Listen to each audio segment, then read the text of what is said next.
सैया सेवा में मैया लक्ष्मी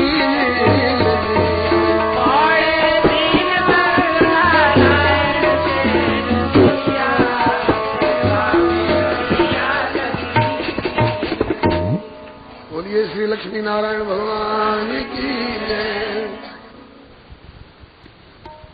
सचमुच में ये घटना नहीं घटी होती तो हम लोग आज बैठ करके 7 दिन और 15 दिन क्या गाते? हम लोगों के लिए आधार देना था कि सोई जस गाई भगत भगत रही, इसलिए कृपा सिंधु जनहित तनु धरी। बोले कि अब इनके हित बार अनेकन में लूं आयो तारा। असुर बने जब करे उपद्रव तो मार करो उद्धारा। और लक्ष्मी देखे तब ही कि लक्ष्मी देखे तब ही मेरी कठोर तैया सेवा में मैया लक्ष्मी जी लगी। लक्ष्मी देखे तब ही मेरी कठोर तैया सेवा में मैया लक्ष्मी जी। कोहे दीन बंधु नारायण शेष सैया सेवा में मैया लक्ष्मी जी लगी। कोहे दीन बंधु नारायण शेष सैया सेवा में मैया लक्ष्मी जी। बोलिए भगवत्सल भगवान की जय। फिर जय विजय से बोले कि ऐ मेरे प्यारे जय विजय, मैंने रोज करके ऐसा नहीं किया है। मैंने अपनी इच्छा से लीला रचाने के लिए, जगत का हित करने के लिए ऐसी व्यवस्था की है। तुम्हारे 3 बार भूतल पर जाने की से तुम तो 3 ही बार जन्म लोगे ना, और मैं 4 बार अवतार लूंगा।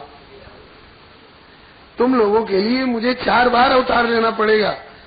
जब प्रथम जन्म में तुम हिरण्यकशिपु हिरण्याक्ष बनोगे तो तुम्हारा तो 1 जन्म हुआ, और मेरा वराह और नरसिंह 2 बार अवतार हुआ।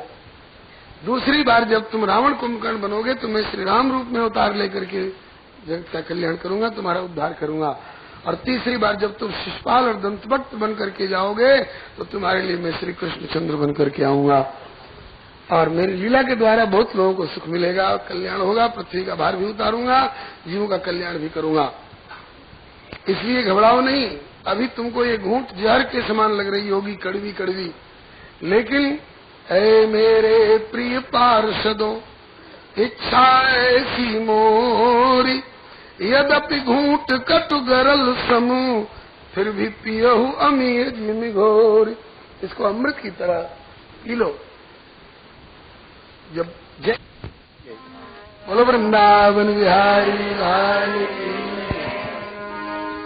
ऐ मेरे प्रिय पार्षदों, इच्छा ऐसी मोरी, यद्यपि घूंट कटु गरल समूह, किंतु पियहु अमीय जिम घोर।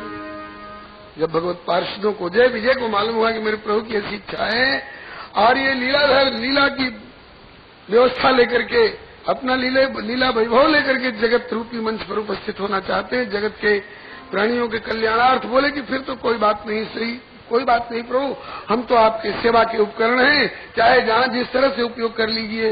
ये चादर समर्पित है मेरे ऊपर, तो मैं चाहे माथे में बांध लूं, चाहे पैर पोंछूं, नीचे बिछा लूं, ऊपर ओढ़ लूं, इसमें तो अकारत्रय का भाव होना चाहिए। अनन्य शेषत्व, अनन्य अर्हत्व और अनन्य उपायत्व का भाव। और वैकुंठ के पार्षद जय विजय, ये तो इनके प्रति पूर्णतया समर्पित है, तो नित्य सिद्ध पार्षद हैं।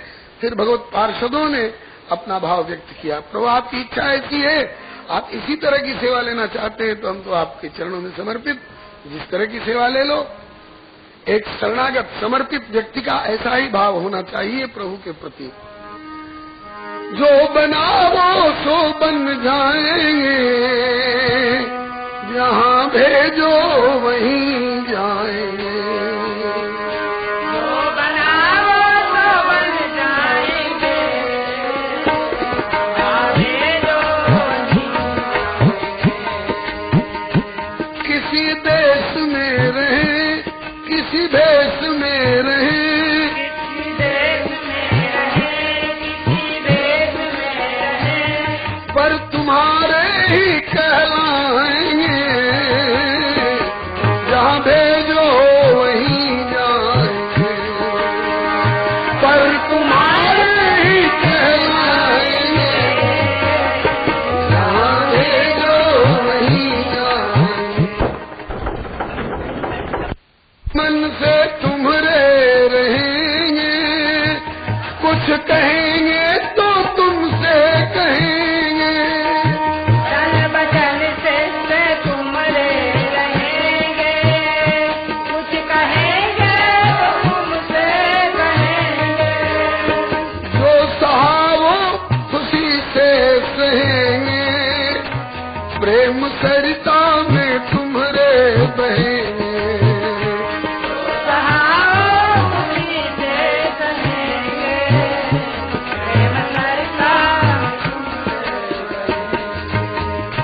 चाहे नियरे रहे, चाहे न्यारे रहे, चाहे नियरे रहे, चाहे न्यारे रहे, सदा तेरे ही गुण गाएंगे।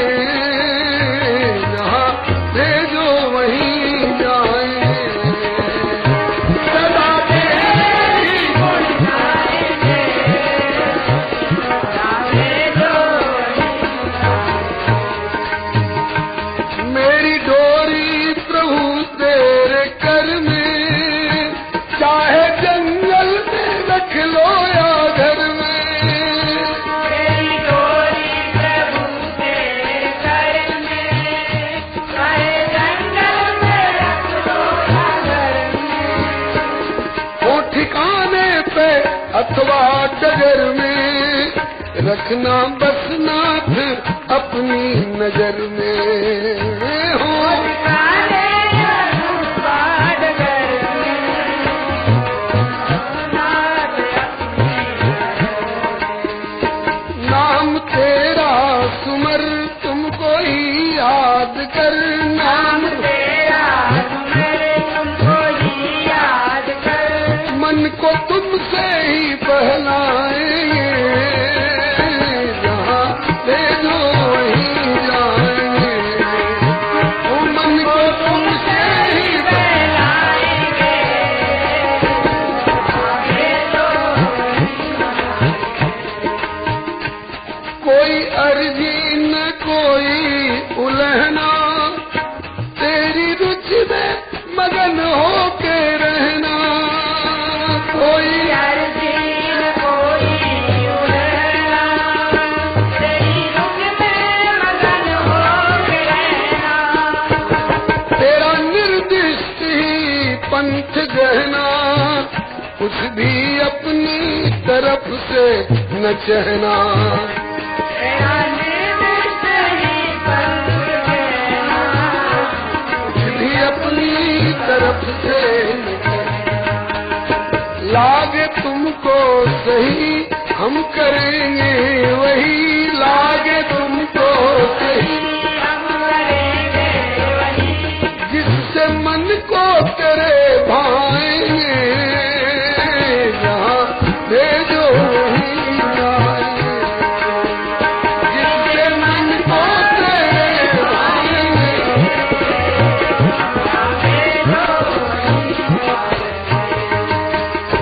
जो बनावो तो बन जाएंगे।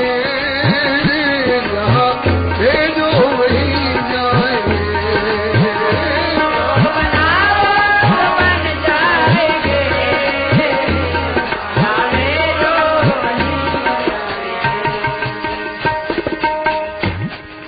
मालिक को प्यास लगी हो, लोटा और बाल्टी में रस्सी बांध के कुआं में डाल रहा हो, तो उसको ये कहने का क्या अधिकार है कि हमको कुआं में क्यों डाल रहे हो?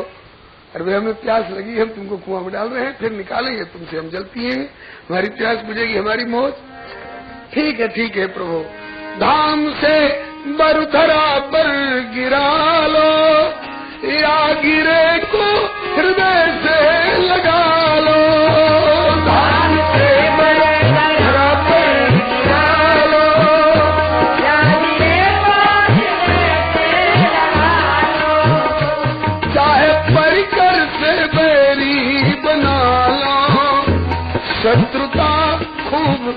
जम के ठना लो, चाहे परिजन से वैरी बना लो, शत्रुता खूब जम के ठना, ठोस बैरी बने युद्ध जम कर ठने, ठोस तीर तलवार चमकाएंगे, जहाँ भेजो वहीं आएंगे, तीर तलवार चमकाएंगे, जहाँ भेजो वहीं कितने समय के लिए प्रभु कहा? बस बेटा 3 जन्म के लिए।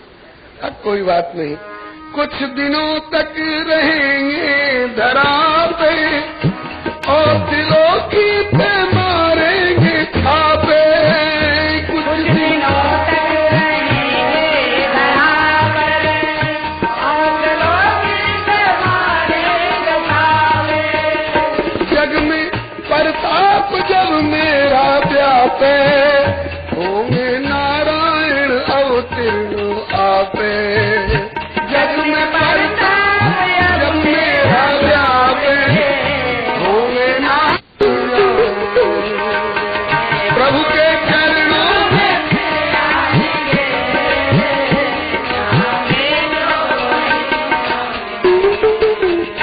कुछ दिनों तक रहेंगे धरा पे, और त्रिलोकी पे मारेंगे छापे, कुछ दिनों तक रहेंगे धरा पर, और लोग इसे मारेंगे छापे, जग में प्रताप जब मेरा व्यापे, होंगे नारायण अवतीर्ण आपे, जग में प्रताप जब मेरा व्यापे, होंगे नारायण अवतीर्ण आपे, बैर से प्रभु को भज, काम सी तन को तज, बैर से प्रभु को भज, काम सीतन को तज, प्रभु के चरणों में फिर आएंगे, जहाँ भेजो वहीं जाएंगे, प्रभु के चरणों में फिर आएंगे, जहाँ भेजो वहीं जाएंगे, जो बनावो सो बन जाएंगे, जहाँ भेजो वहीं आएंगे, बनावो तो बन जाएंगे, जहाँ भेजो इस प्रकार का भाव जय विजय ने व्यक्त किया। प्रभु बहुत प्रसन्न हुए। फिर जय विजय ने कहा कि प्रभु तो हमारे पतन वाली बात रही, थोड़ी उद्धार की ओर थोड़ा संकेत कर दो। बोले हाँ वो भी कर देता हूँ। 3 जन्म का साप है ना, और 3 ही निमित्त बने हैं, लक्ष्मी, नारायण और सनकादिक। तो एक एक जन्म के उद्धार की जिम्मेवारी एक एक पक्ष पर बांट दी जाती है। इधर सनकादिक अफसोस कर रहे थे कि आदर तो हमें बहुत दे रहे हैं कि आप हमारे ऐसे आदरणीय हो, आपके चरणों की धूली को हम यूं माथे पर यूं किरीट पर लगा के अपने को धन्यवाद, लेकिन मेरापन और अपनापन ज्यादा इनका पार्षदों की ओर ही जा रहा है कि मेरे पार्षदों ने जो गलती की है उसके लिए मैं भी जिम्मेवार हूँ। भले चाहे इनने गलती की हो, लेकिन मेरे पार्षद वाला अपनापन तो इन्हीं की ओर जा रहा है ना। वैसे तो सबही कहावत राम के, सबही राम की आस, लेकिन राम कहेंगे ही आपनो ते ही भज तुलसीदास। तू गरीब को निवाज हो गरीब तेरो, बारेक कृपाल, बारेक कहिए कृपाल की तुलसी तू मेरो।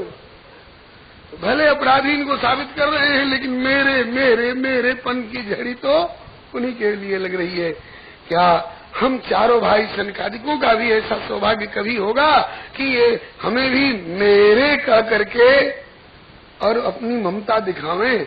तो ठाकुर जी इनके मनोगत भाव को भी समझ गए और बोले कि अगर मेरे कहलाने का मन हो तो आप तीनों, आप चारों भाई प्रथम जन्म में जब ये हिरण्यकशिपु हिरण्याक्ष बनेंगे ना, तो संयुक्त रूप में आप लोग प्रहलाद के रूप में प्रकट हो जाना। हम आपको हृदय से लगा करके वत्स प्रहलाद भद्रमते, मेरे लाल मेरे प्रहलाद ऐसे कहिए। तो पहले जन्म की इनके उद्धार की जिम्मेवारी सनकादिकों पर रहेगी। ये संयुक्त रूप में प्रहलाद के रूप में प्रकट होकर के उद्धार में निमित्त बन जाएंगे। ठीक, तुम्हें मिल गया पुजारी, मुझे मिल गया ठिकाना, हमें आपका अपनापन मिल जाएगा और इनका उद्धार हो जाएगा।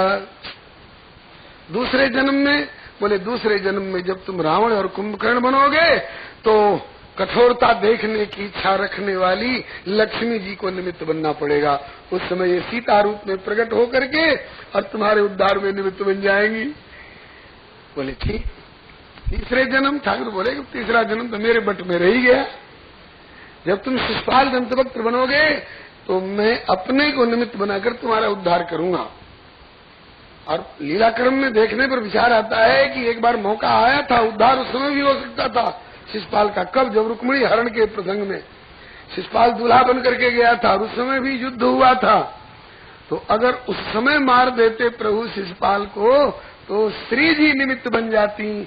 इसलिए कहा कि अभी नहीं, जब ये व्यक्तिगत रूप में मुझको गाली देगा तब इसकी खबर लूंगा युधिष्ठिर जी के यज्ञ में, तो अपने को निमित्त बना करके उद्धार कराएंगे। इस प्रकार से 3 जन्म की भूमिका बन गई आई प्रकार, पार्षद प्रगटे बार त्रय और प्रभु प्रगटे 4 बार। अब उनके गिरने की बात आई। कहाँ गिरेंगे? इन्हें कोई माता पिता तो चाहिए ना। प्रथम जन्म में माता पिता के रूप में चुने गए कश्यप जी और उनकी पत्नी दिति। दिति ने संध्या समय में अपने पति प्रजापति कश्यप जी का वस्त्र पकड़ लिया और आतुरता से आग्रह करने लग गई, गर्भाधान करिए। कश्यप जी ने समझाया, देवी क्या कह रही हो? वैसे तुम्हें गर्भाधान का अधिकार है मेरे द्वारा, लेकिन समय भी देखो, ये गोधूली की संध्या वेला है, सूरज अस्त हो चुके हैं, दिन खत्म हो चुका है और रात्रि अभी आई नहीं है, तारे दिख नहीं रहे हैं, इसलिए ये संध्या वेला है। न दिन है न रात है, और दोनों दिन और रात की संधि की जो वेला है संध्या वेला कहलाती है। संध्या वेला में 4 काम शास्त्र ने मने किए हैं। संध्या काले तो संप्राप्ते चतुष्कर्माणि वर्जेत, आहारम मैथुनम निद्राम स्वाध्यायम च विशेषतः।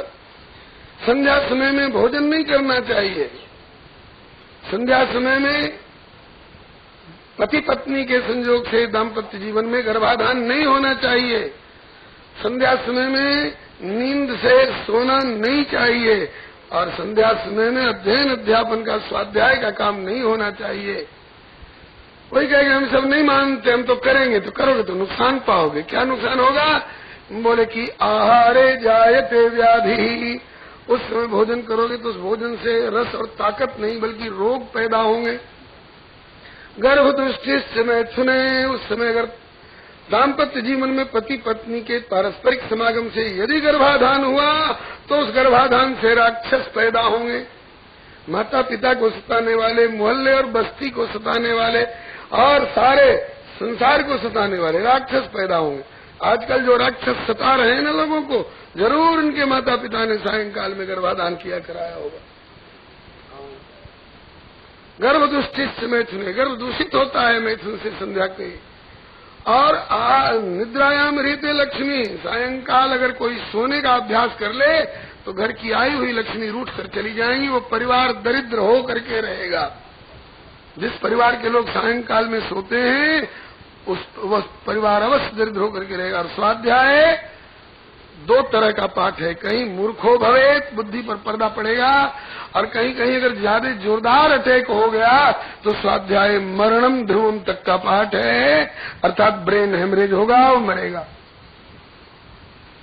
इसलिए 4 काम नहीं करना चाहिए। श्री कश्यप जी ने बताया कि देवी, इस समय भगवान शंकर अपने वाहन वृषभ पर सवार और घूमते हैं। जिसको दुनियादारी के काम में लगे देखते हैं उसको शाप देते हैं, और जिसको भजन में लगे देखते हैं उनको आशीर्वाद देते हैं। इस समय गर्भाधान के लिए हट मत करो, नहीं तो शंकर जी के कोप का भाजन बनना पड़ेगा। फिर भी होनहार तो राक्षस आने वाले थे, तो तुलसी जैसे भवितव्यता तैसी मिले सहाय, आप नुआवैता तहाँ ले जाए। जबरन गर्भाधान कराया दिति ने, और जब गर्भाधान कर दिया कश्यप जी ने, उसके बाद बोले री दुष्टे, ऐसे समय में संध्या स्वरूप ने गर्भाधान कराया है जो तू भी बदनाम होगी और मैं भी बदनाम होऊंगा। तेरे मुंह पर कालिक पोतने वाले नालायक राक्षस पैदा होंगे, असुर पैदा होंगे। अब तो दिति घबराए गई, नाथ मुझसे बड़ी भूल हो गई। कहा कि भूल कबूल कर लिया? कहा कि हाँ भूल कबूल कर लिया, अब से ऐसी भूल तो नहीं करोगी? बोले नहीं। कहा कि तो भूल कबूल कर लिया तो आशीर्वाद देता हूँ, इसका मार्जन भी हो जाएगा। भूल करना दंड का भागी होना पड़ता है, और भूल को कबूल कर लेने पर उसमें दंड में रियायत हो जाती है, और उस भूल के कारण जो नुकसान हुआ है उसकी पूर्ति होती है। अब से ऐसी भूल नहीं करेंगे तो समझिए कि एक सीढ़ी ऊपर उठ गए। तो जब भूल कबूल कर लिया श्री दिति जी ने, तब कश्यप जी ने कहा कि जब भूल कबूल कर लिया तो जा आशीर्वाद देता हूँ, तेरा पुत्र का जो पुत्र होगा, तेरा पौत्र जो होगा बहुत बड़ा भक्त होगा, जो तेरे पुत्रों के द्वारा किए गए पापों का प्रक्षालन कर देने वाला होगा। तब जाकर के श्रुत्वा भागवतम पौत्रम अमोदत दितिर्भृशम, प्रसन्न हो गई दिति। चलो पुत्र नालायक होगा तो पौत्र तो कम से कम भक्त होगा, जो उस कलंक की कालिमा को धोने वाला होगा। बहुत अच्छा। और एक और बात बताई कि तेरे पुत्रों का वध जो होगा वो भगवान के हाथ से। बोले तो और बढ़िया, उनका उद्धार सहज में हो जाएगा भगवान के हाथ से।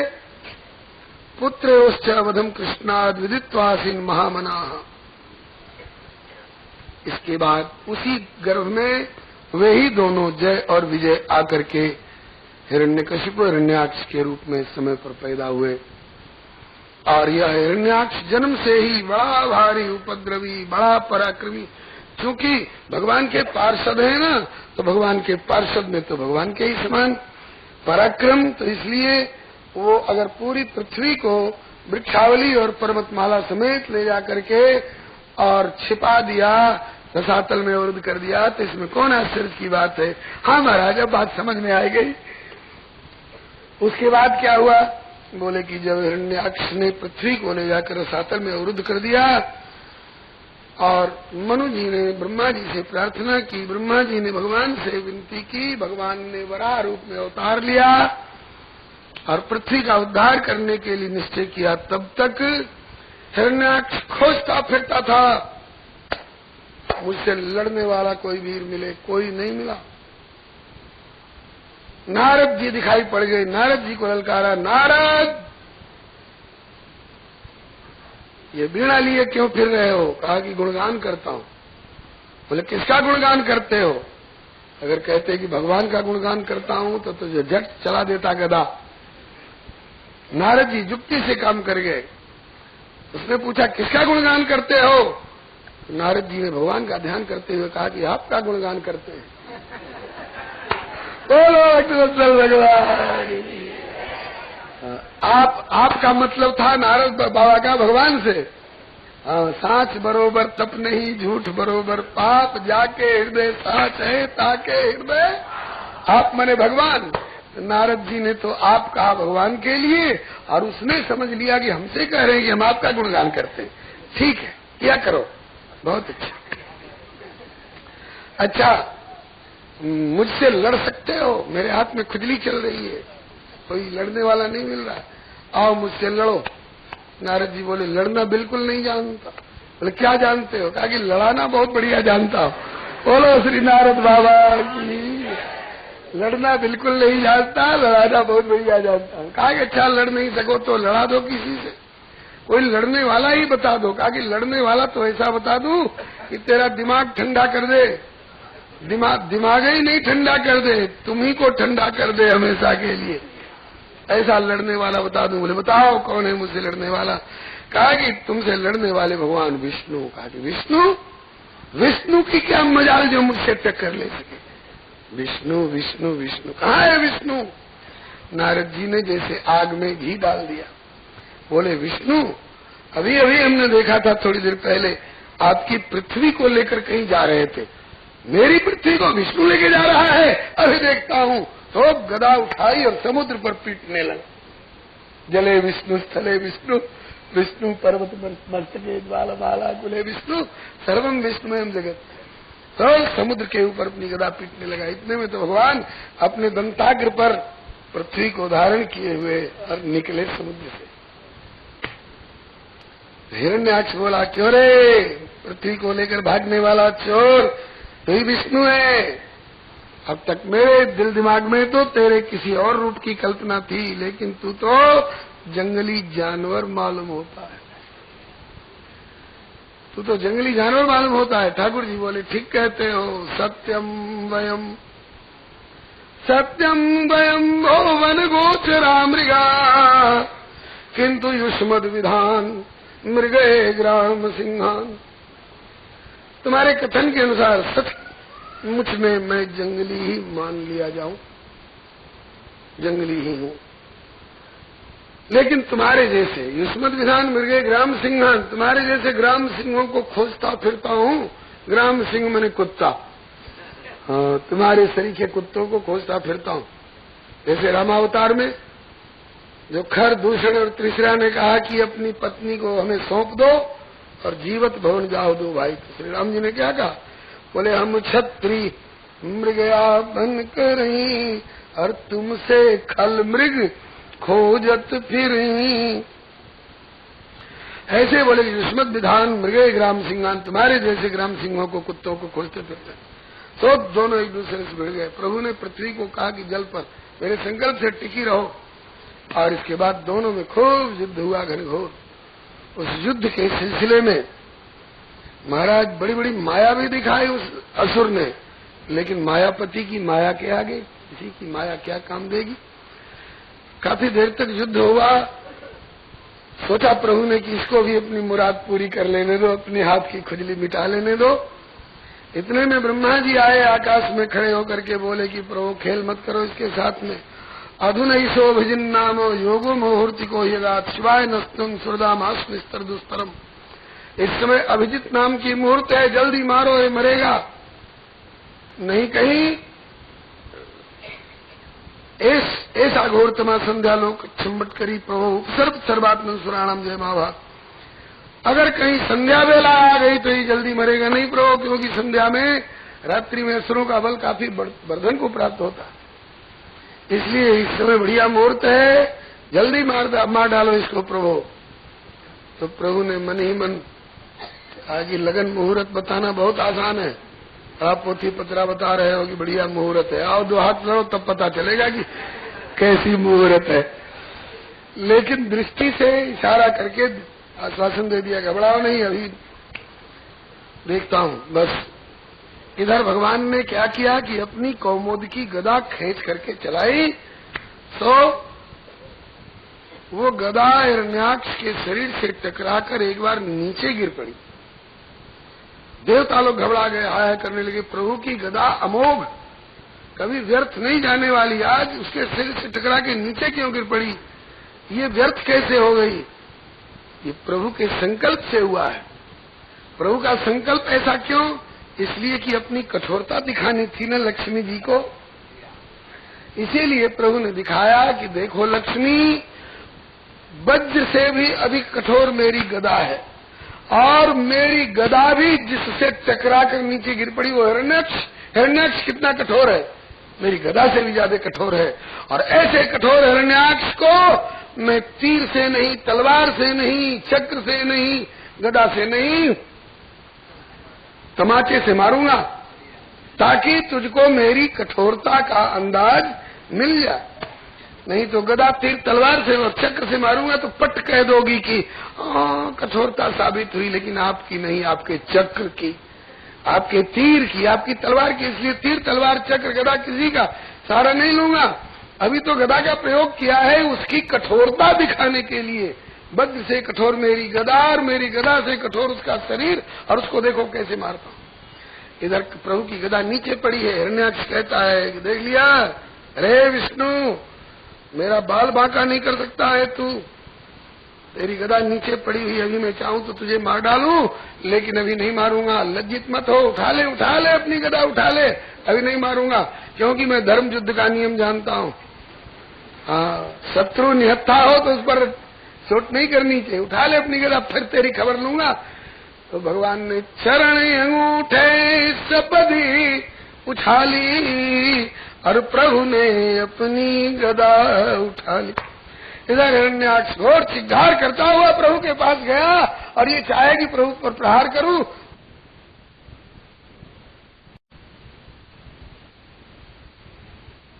प्रभु गई और खून उगलता हुआ बहुत पृष्ठ हुआ और प्रभु की और क्रूर दृष्टि से घूर घूर कर ताकता हुआ उसका प्राणांत हो गया। देवताओं ने फूलों की वर्षा करी, जय जयकार करी। बोलो श्री पतित पावन भगवान की जय, श्री वराह भगवान की जय, श्री भद्रवत्सल भगवान की जय, श्री पतित पावन भगवान की जय।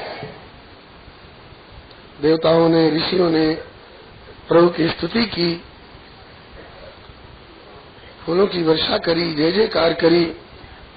श्री मैत्रेय जी कहते हैं कि हे विदुर जी, यो वै हिरण्याक्ष वधम अद्भुतम विक्रीडितम कारण सुकरात्मना शृणोति गायत्यनुमोदतेजसा विमुच्यते ब्रह्मवधात व्यपीद्या एतन महापुण्यमनम पवित्रम धन्यम सस्यम पद्माविराजसाम प्राणेन्द्रियाणाम युधिशौर्यवर्धनम नारायणम ते गतिरंग शृण्वताम। जो इस बरा भगवान के द्वारा हिरण्याक्ष वध के प्रसंग को सुनते हैं, गाते हैं, स्मरण करते हैं, अनुमोदन करते हैं, ब्रह्मत्या इत्यादि पापों से भी वो मुक्त हो जाते हैं और बड़े भारी यश, धन, पद, आयु, कीर्ति इत्यादि को प्राप्त करते हुए और नारायण ते गतिरंग शृण्वताम, भगवान नारायण के चरणारविंद को, उनके धाम को प्राप्त कर लेते हैं। अब आगे ब्रह्मा जी की रची हुई अनेक प्रकार की सृष्टि का वर्णन है और फिर ब्रह्मा जी ने अपने जिन पुत्रों को आज्ञा की है कि तुम लोग भी सृष्टि के विस्तार में, रचना में लग जाओ, तो ये लोग भी सृष्टि के विस्तार में, रचना में लगे हैं। उनमें से अब कर्दम जी महाराज की चर्चा आ रही है। प्रजा सृजेति भगवान कर्दमो ब्रह्मणोदित सरस्वत्याम तपस्ते पे सहस्राणाम समादश। ब्रह्मा जी की छाया से कर्दम जी प्रकट हुए हैं। इन्होंने ब्रह्मा जी की आज्ञा पाकर के सरस्वती नदी के किनारे 10,000 वर्ष तक तपस्या की। इनकी तपस्या से प्रसन्न होकर भगवान दर्शन देने आए। भगवान के दर्शन से कर्दम जी को बड़ी प्रसन्नता हुई और कर्दम जी की तपकृष्ट दशा को देख करके भगवान के हृदय में इनके प्रति बड़ी बड़ी करुणा का संचार हुआ। इनके स्नेह के कारण भगवान के नेत्र से अश्रु बिंदु गिरे और भगवान के प्रेम में पड़ करके कर्दम जी के नेत्र से अश्रु बिंदु गिरे, इसलिए उस स्थान का नाम बिंदुसर पड़ गया है। बिंदु सरोवर बड़ा ही सिद्ध स्थान बताया जाता है। श्री हरे नमः। ऋषि ने भगवान की स्तुति प्रार्थना की और भगवान ने कहा कि विदित्वा तव चैत्यम में पुरैव समयोजित यदर्थमात्मीय मस्तवैवाहम समर्चित। हे मुने, हे कर्दम जी, मुझे मालूम है कि आपने किस लिए मेरी आराधना की है, तपस्या की है। प्रजा का विस्तार करना है ना, मैंने उसकी योजना पहले से बना रखी है, प्रबंध पहले से कर रखा है। आप अपने आश्रम पर भजन करते रहोगे। उसी समय आदि सम्राट श्री स्वयंभू मनु अपनी पत्नी शत्रुपा के साथ अपनी मझली बेटी देवहूति को लेकर के आएंगे, आग्रह करेंगे कि मेरी इस मझली बेटी देवहूति का पाणी ग्रहण करिए। मेरी आज्ञा समझ करके, मेरी इच्छा जान करके देवहूति का पानी ग्रहण कर लेना।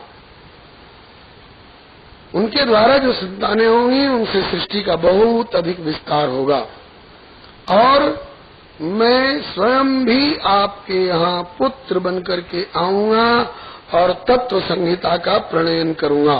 साहम स्वांश कलया त्वद्विर्जेण महामुने तव क्षेत्र देवहूत्याम प्रणश्ये तत्व संहिताम, ऐसा वरदान देकर के भगवान वहां से अंतर्धान हो गए।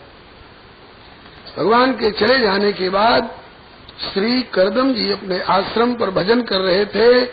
उसी समय में श्री आज सम्राट स्वयंभू मनु जी अपनी पत्नी शत्रुपा देवी एवं मझली बेटी देवहूति, 3 बेटियां हैं, आकुति, देवहूति और प्रसूति। देवहूति मझली बेटी है। इस अपनी मध्यमा कन्या को लेकर के श्री मनु जी वहां पर उपस्थित हुए और आग्रह करने लग गए। प्रियव्रतोत्तान पदो स्वसेयम दुहिता मम निच्छत पतिम युक्तम महशील गुणादि। हे मुने, ये मेरी मझली बेटी देवहूति जिसका नाम है, जो उत्तानपाद और प्रियव्रत की बहन है, इसने नारद जी जैसे संतों के श्रीमुख से आपके दिव्य गुणों की प्रशंसा सुन करके और आपको पति रूप में वर्ण करने का इसने निश्चय किया है। आप कृपा करके मेरी इस बेटी का पानी ग्रहण करके मुझे और इसको कृतार्थ कीजिए। श्री करदम ऋषि बोले कि बाढ़ मुद्वोड़ कामोहम प्रमत्ता च तवात्मजा आवे और अनुरूपो सावाद्यो वैवाहिको विधि। ठीक है, अगर आपकी कन्या मुझे पति रूप में वर्ण करना चाहती है तो मुझे भी सृष्टि विस्तार के लिए, प्रजा की उत्पत्ति के लिए एक पत्नी की आवश्यकता भी है। और आपकी कन्या जो देवहूति है, ये एक सती साध्वी पत्नी कहलाने के उत्तम उत्तम लक्षणों से युक्त है। सुंदरी तो इतनी है कि इनको देखकर अपने विमान से मूर्छित होकर के गिर पड़ा था विश्वावसु नाम का गंधर्व। मैं इन्हें पत्नी रूप में स्वीकार कर तो सकता हूँ, किंतु एक शर्त के साथ। हाँ, कहिए कौन सी शर्त? बोले अतो भजिष्ये समय न साध्यम यावत् तेजो विभ्रियादात्मनो में अतो धर्मान पारमहंस मुख्यान शुक्ल प्रोक्तान बहुमन्ये विहिंस्रान। मैं आपकी कन्या का पानी ग्रहण कर सकता हूँ, लेकिन इस शर्त के साथ में कि जब तक इनसे संतान की प्राप्ति नहीं हो जाए तभी तक मैं घर गृहस्थी के बंधन में रहूंगा और इनको संतान होते ही, चाहे पुत्र हो चाहे कन्या हो, दोनों संतान है। संतान की प्राप्ति होते ही जिस दिन मैं चाहूँ अपना वैराग्य संभाल लूंगा, लंगोटी कमंडल उठाऊंगा, जंगल में चला जाऊंगा। कोई मेरी कलाई नहीं पकड़ सकता है कि बेटी का ब्याह करना है, कि अभी नाती पंथी का मुंह देखना है, ये सब कुछ नहीं। इन्हें संतान की प्राप्ति हुई और उसके बाद जिस दिन चाहूं मैं अपना भजन तप करने के लिए जंगल में चला जाऊंगा, कोई मेरी कलाई नहीं पकड़ सकता है। अगर ये शर्त मंजूर हो तो मैं आपकी कन्या का पानी ग्रहण कर सकता हूँ। मनु जी ने भी, शत्रुपा जी ने भी ये शर्त स्वीकार की और देवहूति जिनका विवाह हो रहा है इनके साथ में, उन्होंने भी यह शर्त स्वीकार की। और श्री करदम जी ने आद्य ब्राह्म विधि से इनका विधिवत पाणी ग्रहण किया। अपनी बेटी का विवाह करके, कन्यादान करके श्री मनु जी महाराज अपनी बरहिष्मती नाम की पूरी राजधानी में लौट गए। इसको आजकल बिठूर कहते हैं। मनु जी की जो राजधानी थी उसको बिठूर कहते हैं। कानपुर से करीब 16-18 किलोमीटर मील उत्तर दिशा में भगवती भागीरथी गंगा जी के पावन तट पर है। वही मनु जी की राजधानी ब्रह्मावर्त, ये राजधानी बरहिष्मतीपुरी अब बिठूर कहलाती है, जो सब प्रकार की संपत्ति से संपन्न थी। ये आज सम्राट है। बंधुओं, बड़े विचार की बात है, विदेशियों ने हम लोगों को इतना बरगलाया है, इतना बेवकूफ बनाया है, गलत गलत इतिहास गढ़ करके। आजकल जो स्कूल कॉलेजों में इतिहास पढ़ाया जाता है उसमें लिखा है कि भारतवर्ष में तो केवल अनार्य रहते थे, जिनको खाना, सोना, ओढ़ना, पहनना नहीं आता था। आर्य लोग तो मध्य एशिया से आए और यहाँ के अनार्यों को मार मार कर भगाते गए, बसते गए और इनको तहजीब सिखाते गए। कितनी गलत बात है। पूछा जाए इन इतिहास लिखने वालों से और पढ़ने वालों से और पढ़ाने वाले प्राध्यापकों से कि पहल मध्य एशिया से जो आर्य आया भारतवर्ष में, यहाँ के अनार्यों को मारकर भगाने और तहजीब सिखाने के लिए, उसका नाम भी मालूम है तुम्हें? 1 आर्य, 2 आर्य, 10 आर्य नहीं, एक ही आर्य का नाम बता दो जो मध्य एशिया से आने वाला हो और यहाँ के लोगों को मार के भगा के बसने वाला और यहाँ के लोगों को तहजीब सिखाने वाला। उसका कुछ नाम तो होगा। कोई माई का लाल जो नहीं जो किसी आर्य का नाम बता दे, क्योंकि ये मनगढ़ंत बात है, ये मनगढ़ंत बात है। वास्तव में मानवता को मानवता का संदेश देने वाला प्रथम मानव तो मनु जी महाराज। इनके द्वारा सारे संसार के सारे देशों को संस्कृति और शिक्षा प्राप्त हुई। एतद् देश प्रसूतस्य सकाशाद अग्र जन्मनः सुन चरित्रम शिक्षेरन पृथिव्याम सर्व मानवाः। ये आर्य और अनार्य का इतिहास बताने वाले बेईमानों से पूछा जाए कि तुम्हें कितने साल पहले तक का इतिहास मालूम है, तो 600 BC, मतलब ईसा मसीह से ज्यादा 600 वर्ष पहले का।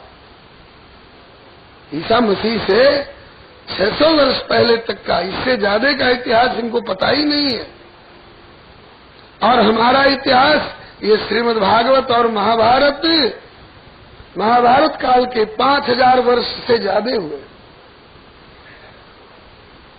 जिन पांडवों का किला भग्नावशेष अभी भी दिल्ली में गवाही दे रहा है, पांडवों का किला का भग्नावशेष 5000 वर्ष से ज्यादा का। और इतना दिन का विश्व भर के किसी इतिहासकार को विश्व भर के इतिहास में से भी कोई पन्ना पलट के कोई बता दे कि हाँ इतना पहले का हमारा इतिहास, चाहे किसी देश विदेश किसी संस्कृति का इतिहास है, कुछ नहीं। ईसा मसीह को कितना दिन शरीर छोड़े हुए हो गया जी, हिसाब लगा के देखिए तो। ये ईस्वी सन कौन सा है? 1995 भी पूरा नहीं हुआ है। ये 8वां महीना, 4 महीना के बाद 95 पूरा होगा। 1994 वर्ष और 8 महीना। अभी 8 महीना में भी कुछ कमी ही है। और ये तो ईसा मसीह की मृत्यु का समय है, 1995 एडी माने आफ्टर डेथ ऑफ क्राइस्ट। तो ईसा मसीह को शरीर छोड़े हुए 1994 वर्ष और 8 महीना हुए हैं। और इनसे पहले तो हमारे विक्रमादित्य जी हुए, जिनका चलाया हुआ संवत 2052 है। तो 2052 वर्ष पहले वाला महापुरुष पुराना है कि 1994 वर्ष वाला महापुरुष पुराना है? हमारा विक्रम संवत का जो एरा है ये ईस्वी सन से काफी पुराना है। और उससे भी पुराना हमारा महाभारत काल का इतिहास। और महाभारत में भी रामायण काल की जो चर्चा है वह तो लाखों वर्ष पहले की चर्चा है। तो इसको कहते हैं ये भागे की सब इतिहास वगैरह नहीं है तो क्या है? तुम्हारे बाप के घर की कोरी कल्पना, जासूसी उपन्यास की कोरी कल्पना है। हम कहते हैं कि अगर तूने हाइपोथेटिकल भी माना, कल्पना भी माना, तो भी तुम्हारे यहूदियों की कल्पना से और तुम्हारे ईसाइयों की कल्पना से और तुम्हारे यवनों की कल्पना से बहुत उत्कृष्टतम कल्पना है। अगर श्री राम और भरत का चरित्र कल्पना भी है तो तुम्हारे औरंगजेब शरीके अपने बाप को जेल में ठूस करके और एक सुराही पानी और एक मुट्ठी चने के लिए भी तरसा देने वाले नालायकों से ज्यादा श्रेष्ठ कल्पना है हमारे भरत और श्री राम की आपस की एक दूसरे को सम्मान देने वाली भ्रातृत्व प्रेम की कल्पना नहीं है, इतिहास है। हमारे आज सम्राट श्री स्वयं मनु जी महाराज ने सारे संसार को मानवता की शिक्षा दी है। तो श्री अपनी बेटी देवहूति का विवाह करके कर्दम ऋषि के साथ श्री मनु जी महाराज अपनी राजधानी बहिष्मतीपुरी के लिए वापस पधारे। इधर आगे के अध्याय में श्री मैत्रेय जी कह रहे हैं, ध्यान होगा एक ही कथा 3 जगह हो रही है। नैमिषारण्य में सूत जी सुना रहे शौनकादि 88,000 ऋषियों को, सुक्ताल में श्री सुखदेव जी सुना रहे श्री परीक्षित जी को, और हरिद्वार में श्री मैत्रेय जी सुना रहे श्री विदुर जी को। एक ही समय में नहीं, कालांतर में, कालक्रम से, और वही कथा श्री गुरु कृपा से यहाँ दोहराई जा रही है। तो श्री मैत्रेय जी कहते हैं कि हे विदुर जी, पितृभ्याम प्रस्थिते साध्वी पतिमिंगित कोविदा नित्यम पर्यचर प्रीत्या भवानी भवम प्रभुम। पिताजी के चले जाने के बाद देवहूति ने अपने तपोधन पति श्री कर्दम जी की बड़े प्रेम और उत्साह के साथ सेवा करनी प्रारंभ की। कैसे? तो उदाहरण देते हैं, भवानी व भवम प्रभुम। जैसे अपने प्रभु भव माने शंकर जी की सेवा भवानी अर्थात शैल कुमारी पार्वती करती है, इसमें भाव है। व्याख्या में गुरुदेव कहा करते थे कि शिव भोले भंडारी बाबा, शिव भोले भंडारी जी, शिव भोले भंडारी बाबा, शिव भोले भंडारी जी, शिव भोले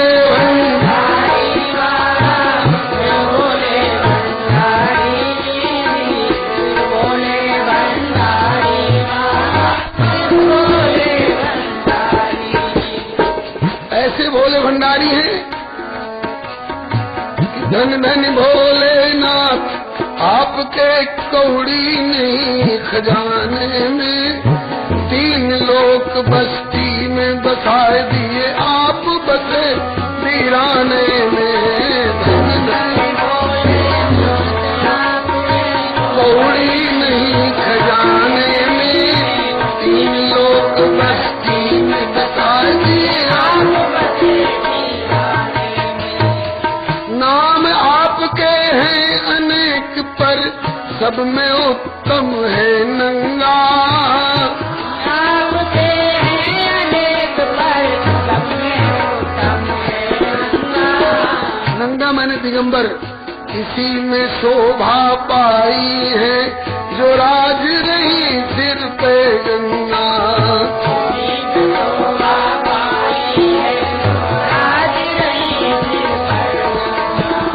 भूत प्रेत बेताल आदि का लश्कर संग में है चंगा, भूत प्रेत बेताल आदि का लश्कर है संग में चंगा।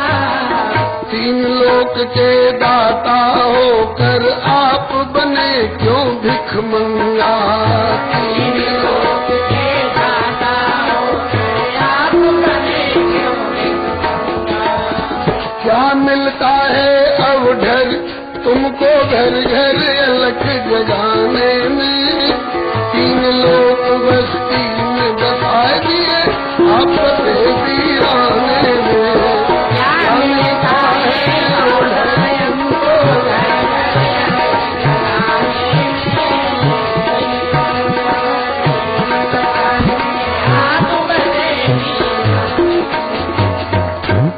ये है ठाट भोलेनाथ का। अभी जो विशेष रूप से कहना है वो ये है कि वस्त्र पुराना व्याघ्र चर्म का और बूढ़ा बैल सवारी को, और इस पर भी सेवा करती धन धन गिरजा बेचारी, इस पर भी सेवा करती धन धन गिरजा है। गिरजा राजा की बेटी, पर्वतराज की बेटी, प्यारी राजकुमारी है जी, राजकुमारी। और ब्याही किसके साथ गई?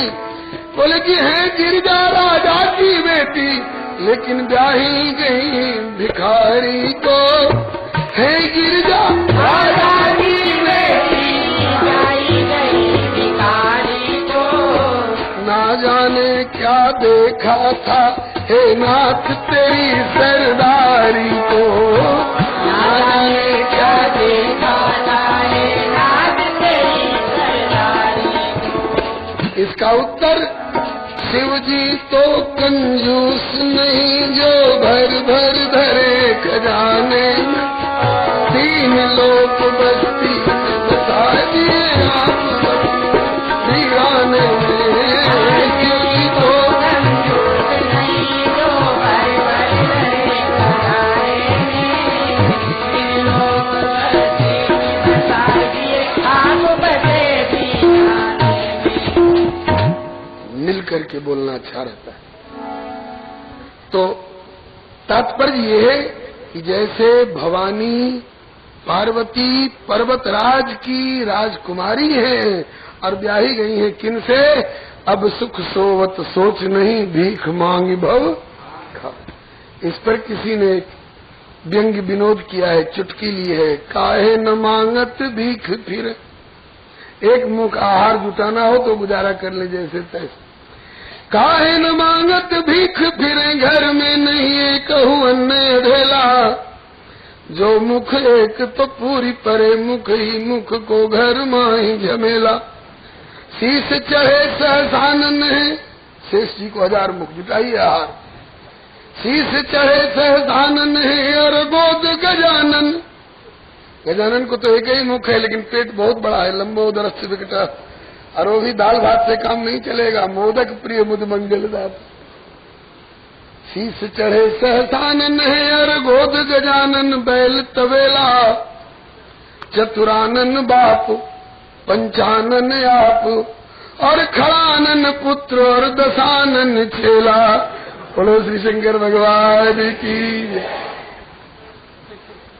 तो कहते हैं कि जैसे भवानी पार्वती राजकुमारी होकर के भी और उनसे ब्याही गई हैं जो भीख मांग भोखाएं जटा धारण करके और भस्म रमा करके और बर्फीली चोटी पर बैठे भजन में लगे रहते हैं, और फिर भी पार्वती जी बिना अपने भाग्य को कोसे खूब प्रेम से उत्साह से अपने स्वामी की सेवा करती हैं। इसी तरह से भवानी व भवम प्रभुम, ऐसे ही श्री देवहूति जी हैं आदि सम्राट की प्यारी राजकुमारी और ब्याही गई हैं झोपड़ी में रहने वाले जटाधारी विभूतिया बाबा तपस्वी तपोधन श्री करदम जी के साथ। फिर भी इस बात की ग्लानि नहीं है कि राजकुमारी होकर के हरला के पिताजी झोपड़ी में पटक गए। बड़े प्रेम और उत्साह के साथ श्री करदम जी की सेवा करती हैं। श्री करदम जी काफी दिनों तक ब्याह के बाद भी भजन तप में ही लगे रहे। नियम है कि धर्मात्मा पति अगर भोगों का परित्याग करके तपोमय जीवन बिता रहा हो तो पत्नी भी भोगों का संग्रह न करे, उनके अनुरूप सांचे में अपने जीवन को ढाले। इसी नियम के अनुसार तो श्री जानकी जी राम जी के साथ वन में गई है ना।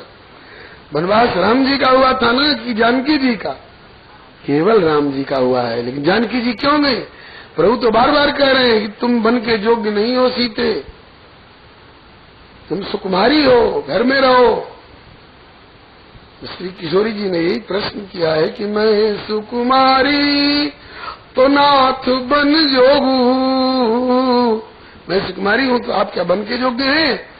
और तुम्हें उचित तप भोगू। आप जंगल में रह करके धरती पर पत्थर पर कुश और पत्ते बिछा के सोइएगा, और उस समय क्या है आपकी पतिव्रता पत्नी को सोने के महल में चंदोवा चारू मखमल के हीरे की झालरें हिले हिलोर खाए के, तो क्या पलंग पर सोने का मुझे अधिकार होगा? कहा कि ब्याल कराल विहंग बन घोरा, निश्चर निकर नार नर चोरा। वहाँ बड़े बड़े राक्षस घूमते हैं, स्त्री का और पुरुष का अपहरण करके ले जाते हैं, सो वहाँ जाना ठीक नहीं होगा। श्री वाल्मीकि रामायण में एक बड़ा प्यारा व्यंग किया है किशोरी जी ने राम जी से। जब कहा कि बड़े बड़े अपहरण करने वाले लोग राक्षस लोग घूमते हैं, तब श्री किशोरी जी ने कहा कि आज मुझे पता चल गया कि मेरे पिताजी को आपको पहचानने में धोखा हो गया। बोलो वृंदावन बिहारी लाल की। क्या धोखा हो गया?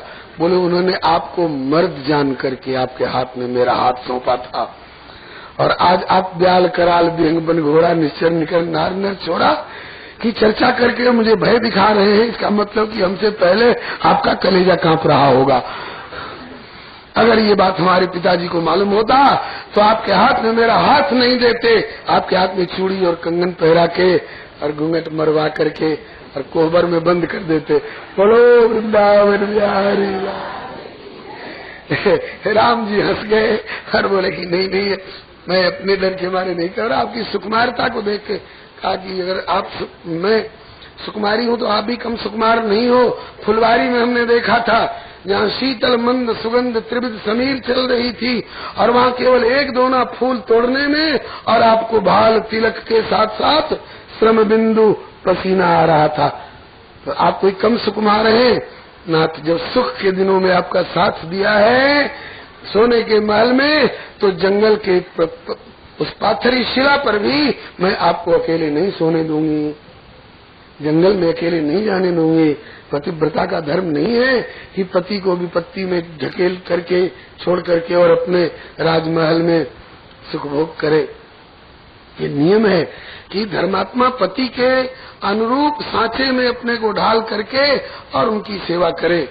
इसी नियम के अनुसार श्री देवहूति जी ने भी अपने तपोधन पति श्री करदम जी के अनुरूप सांचे में अपने को ढाला। और जब पतिदेव ने तेल और कंघी और आईना का प्रयोग करना छोड़ दिया है, तो हम तेल और कंघी आईना का प्रयोग क्यों करेंगे? इनके भी सिर की केस की जटाएं बन गई। जब पति एक बार फलाहार सूक्ष्म लेकर के भजन करते हैं, तो हम 5 बार कैसे पौष्टिक पदार्थों का भोजन करूंगी? नहीं, उन्हें जिमा करके जिमू। इस तरह से श्री देवहूति जी का शरीर बड़ा कृश हो गया। बहुत दिन बीतने के बाद करदम जी का ध्यान गया, अरे ये राजकुमारी हैं, मैंने इनका पानी ग्रहण किया था और गृहस्थाश्रम का कोई भी सुख और सुविधा मैं इनको नहीं दे सका, अब फिर भी इनकी तरफ से कोई उलाहना नहीं, कोई शिकायत नहीं। इन्होंने मेरी सेवा के पीछे अपने शरीर को सुखा डाला। बहु बहुत प्रसन्न हुए और बोले, तुष्टो मध्य तव मान अभिमान दाया शुश्रूषया परमया परया च भक्त्या यो देहि नामय मतीव सुहृद सुदेहो नावेक्षित समुचित क्षपितुम मदर्थे। हे मानवी, हे मनुकन्ये, हर व्यक्ति को अपना शरीर बहुत प्रिय लगता है। अपने शरीर को सुख पहुंचाने और सुविधा देने के लिए लोग बड़े बड़े पाप तक कर बैठते हैं, लेकिन आपने अपने शरीर को शरीर नहीं समझा, मेरी सेवा के पीछे अपने शरीर को सुखा डाला। मैं बहुत प्रसन्न हूँ, आपकी जो इच्छा हो सो कहिए, उसकी पूर्ति करूं। श्री देवहूति जी ने मुस्कुरा कर कहा कि नाथ, और कुछ जो देना हो तो बाद में देते रहिएगा, पहले तो गृहस्थाश्रम में एक पत्नी को पति से क्या सुविधाएं मिलनी चाहिए तो थोड़ी व्यवस्था कर लीजिए। कहा ठीक। अब वो व्यवस्था वाली बात जो है 3 बजे बताई जाएगी, क्योंकि 11:07 हो चुके हैं। 7 मिनट आपने ज्यादा दिया, इसके लिए आपको धन्यवाद। श्री हरे नमः। अब आगे श्री देवहूति जी और श्री करदम जी का प्यार, 9 कन्याओं का प्रादुर्भाव, श्री कपिल देव भगवान का प्रादुर्भाव और श्री करदम जी की पुनः तपस्या और इनको भगवत प्राप्ति, और श्री देवहूति जी के और श्री कपिल देव भगवान के पावन संवाद का बड़ा ही अनोखा संवाद है। इस संवाद रूपी गंगा सागर में जो अवगाहन करता है उसका पुनर्जन्म नहीं हुआ करता है। अब आगे की कथा सुनने के लिए आप 3 बजे पधारिए, भगवान का नाम लीजिए।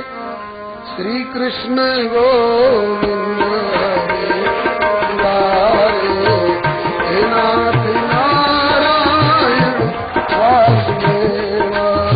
श्री कृष्ण गोविंद हरे मुरारी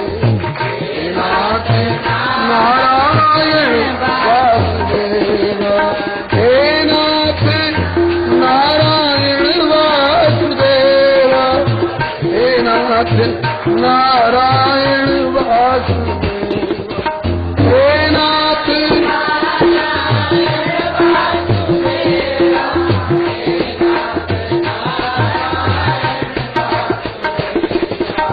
कृष्ण गोविंद हरे मुरारे, हे नाथ नारायण वासुदेव।